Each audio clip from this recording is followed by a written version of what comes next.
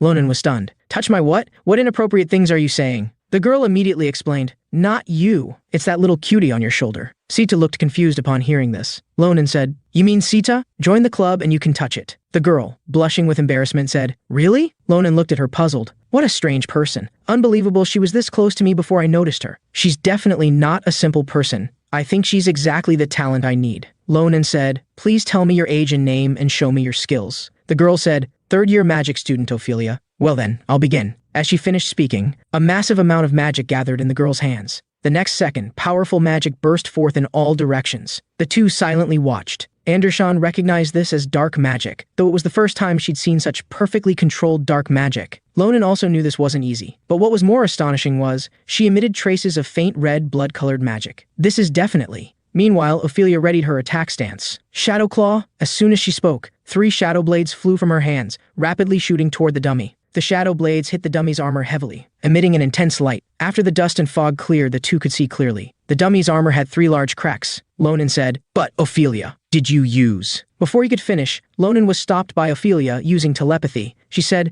"Please don't tell others. If it's discovered, things will become very troublesome. Let's talk somewhere else. I have many questions for you." In an instant, the two came to the academy square. Ophelia stared at Sita in her hand. Stroking its cute belly, she said, "So this little guy's a dream bird. Legend has it they born different species depending on their environment. How interesting." Lonan said, "You're interesting too. I heard your race left the Empire long ago." "Vampire race." Ophelia said, "Not everyone left. Some are scattered throughout the Empire. Nobody likes trouble, so they all hide and live in secret." Ophelia looked at Sita in her hand and said, "If it weren't for this little guy, I wouldn't have come for an interview. When I first saw it in this square, I felt blood magic, the innate magic of our race." Lonan suddenly realized, no wonder the first thing Sita did after birth was to suck blood. Hearing this, Ophelia said with surprise, "What, really? It used vampire magic right after birth? How long has it been alive? At least 5 years, right?" Lonan said, "No, about 2 months." Ophelia looked at it incredulously, saying, "Impossible, only 2 months? It already emits such high-density blood magic." Suddenly she looked more obsessively at Sita and said, "If this is true, it might be possible. Can I ask a favor of you and Sita? Could you lend Sita to me? I promise I'll work hard in the future. I need Sita's help for research now." Lonan, looking confused, said, "Wait, research? Research what?" The next day, Lonan's group came to the Special Adventure Club's activity room. "I didn't expect the academy to give us a whole building. How generous." Meanwhile, Lonan saw Assam and Maria's new equipment. "Are these weapons from Cappadocia, sent by the Granzia family?" "Yes, Maria's greatsword, Assam's magic bracelet." Because of these 2 weapons, their strength had improved. Maria puzzledly asked Lonan, "Why did you ask us to bring weapons?" Lonan said, "Let's go inside and talk. You must be curious why I established such a club. I said before, we have only one goal, to quickly improve our potential abilities through combat experience." In fact, Lonan was preparing for the day that was coming. Then Lonan took out a map, pointed to a location and said, "The first place we're going is here. The Washan Mountains, still unexplored by the Empire." Hearing this, everyone was surprised. Lonan continued, "You all know that place is unusual, so this will be a good experience. I also have some personal business there, but that's not the most important thing. What's important is to first solve your 2 problems." Hearing this, Maria and Assam looked at him puzzledly and asked, "What problems? Are you helping us end our courses early?" Lonan calmly explained, "Yes, no need to be so surprised. It's quite normal. We'll be gone for at least a week, but don't you still have classes?" The two looked at him in astonishment. Lonan continued, "So, to balance your courses, you can complete them early like I did. That way you'll have time." The scene changes, and the 3 have arrived at the training room. Lonan said, "Before I help you with private courses, I need to check your current skills." Then Lonan provocatively said, "Relax. I'll keep my sword in its sheath, so don't be afraid. But please give it your all, otherwise it'll be boring for me." The 2 were instantly speechless. Maria said. Since he said so, let's try our new precious weapons. Assam heard this and was high-spirited. The next second, the two quickly readied their battle stances. Maria struck the first blow. Gripping tightly, she swung her sword heavily. A huge sword-light slashed toward Lonan. Lonan dodged it easily by stepping aside. Immediately after, Assam used telepathy to control stones. As she waved her hand, the stones shot toward Lonan at 180 miles per hour, but Lonan remained unfazed. He dodged them nimbly. Then, his blade moved quickly, forming a dense shadow of swords, blocking each stone. Giving Lonan no time to rest, Maria had already jumped into the air. She gripped her magic-infused sword tightly and slashed mercilessly toward Lonan. Just as the heavy sword was about to hit the ground, Lonan quickly jumped to the right, avoiding this powerful strike. The ground was instantly shattered by this blow, leaving a deep groove. Maria stared intently, quickly swinging her heavy sword toward Lonan. Lonan bent his body and dodged again. The next second,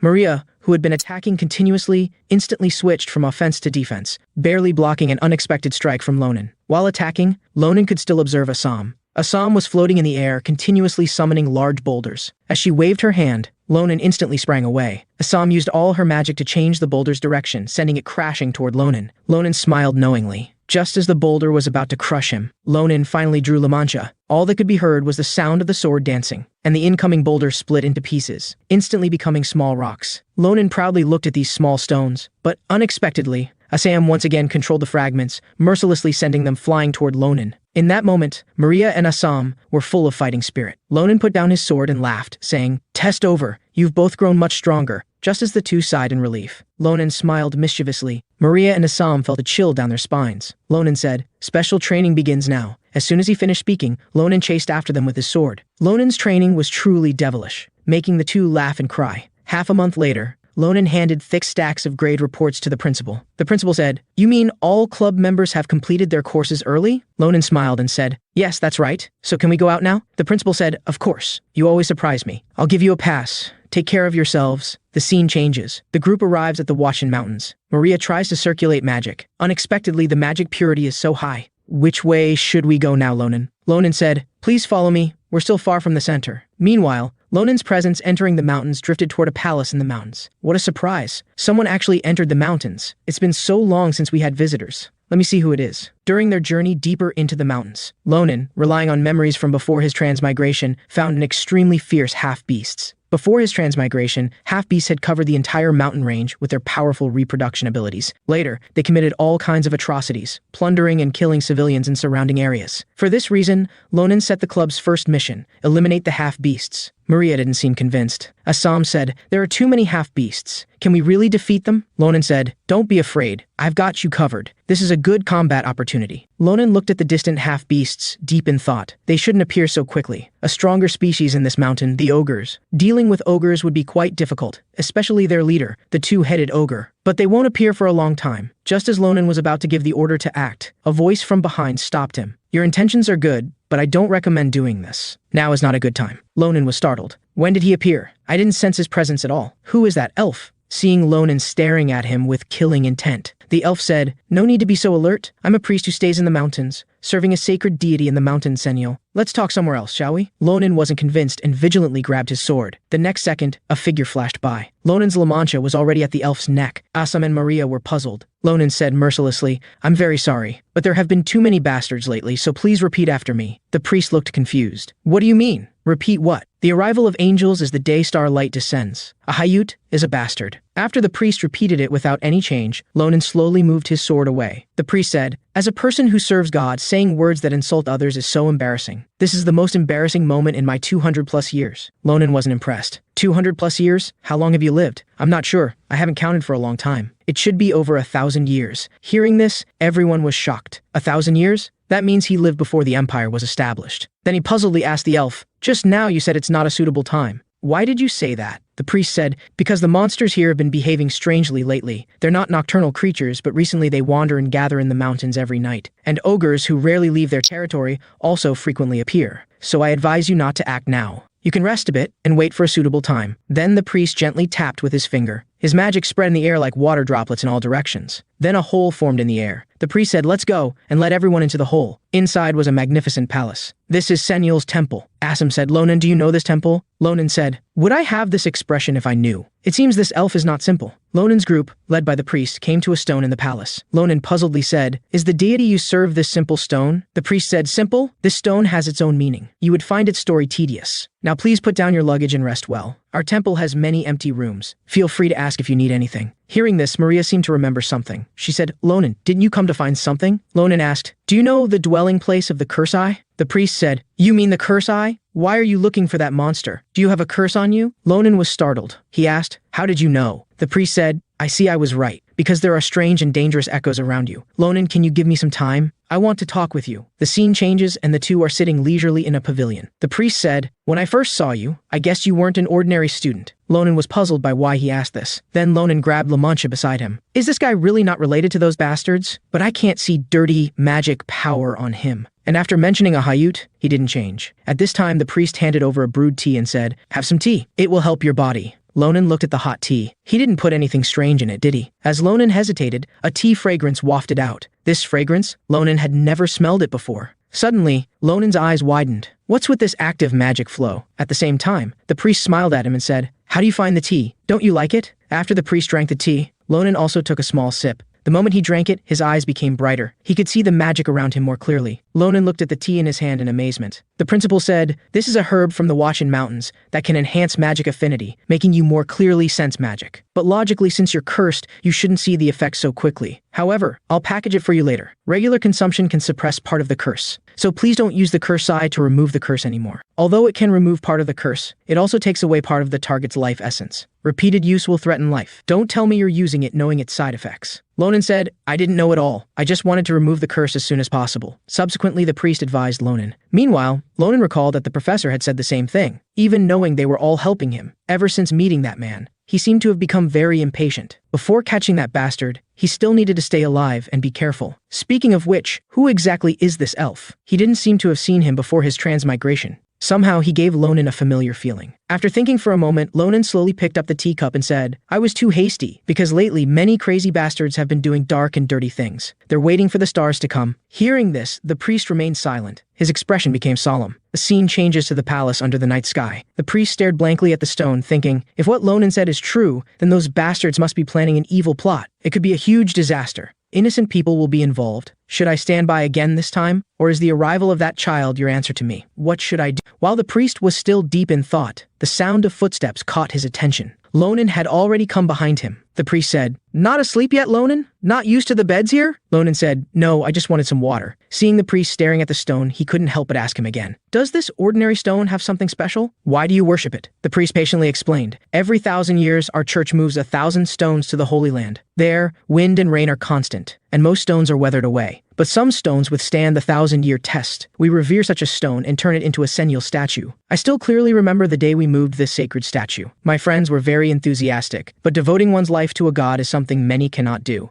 I hesitated many times about whether to leave. There was a time when I wanted to abandon our teachings and gain freedom. I had a premonition, possibly the will of Seniel in the statue. I vaguely heard him asking me to stay, saying this would save the world, as if destined. Something only I could do. I couldn't give up. Lonan seemed to see Andershan's shadow in him. I feel that moment is getting closer and closer. The next day, seeing the gradually acclimating Assam and others, Lonan had put last night's conversation out of his mind. After drinking the tea here, Assam and the others all enhanced their magic affinity. Later, Lonan traveled throughout the mountain range with the priest to search for medicinal herbs. Looking at the kindly smiling priest, the questions in Lonan's heart still remained unanswered. The first time he met us, he was so kind to us. And during these days staying here, he has been very caring toward us. The more I look at him, the more I think he's a strange elf. Several days later, when Lonan and his team had recovered and were preparing to go fight the orcs, the priest worriedly said, "I haven't found out why the monsters have become strange. Are you really going?" Lonan smiled and said, "Don't worry, they've just become strange, not stronger. Besides, these people are strong enough to handle it, so don't worry. Most importantly, our time is running out, and we must return to the academy to study soon." The priest could only sigh helplessly. After speaking, he gathered magic in his hands. The next second, countless light motes floated into the air. The priest said, "I've cast a barrier entering spell on you. With it, you can freely enter and exit the palace. If any danger occurs, don't hesitate. Come back immediately. You must not let your guard down. The forest is full of dangers everywhere. Meanwhile,